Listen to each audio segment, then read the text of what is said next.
Okay, and so I think also, I know that his mom was worried about not being able to speak with her son at Yes. home.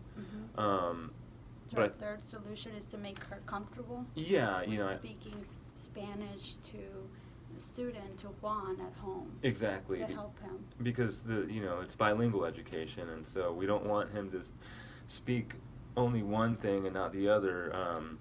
For example, when I was a child, I think at about 5 or 6, so about Juan's age, I moved from Miami to New Jersey, where no one spoke any Spanish, and so I was able to acquire the English language pretty quickly because it was immersion. My parents didn't speak to me in Spanish, and neither did my teachers or classmates. Hmm. But the unfortunate side effect of that is I lost Spanish, and even now I'm trying to regain that Spanish, and it's a lot harder than it would have been if I were 5 or 6, and Right. building off of that vocabulary that I already had rather than um, going the opposite direction out of nowhere and starting fresh.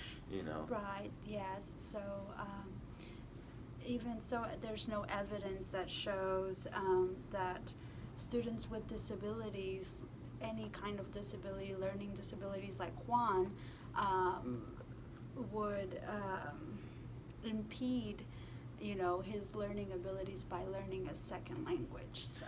Yeah, that's very true, and again, I think we should really focus on the fact that bilingual education is beneficial not only with special needs students but also just your everyday students, um, so that the parents don't feel alienated by the word special needs or special instruction or anything like that, because I think it's important to let them know that it's an actual it's more of a difference in approach Hmm. rather than us providing a student help because they aren't capable. Right. It's just being able to modify instructions for them, and being a special needs student, you want all the help that you can get. So. I think so. Hmm. Yeah.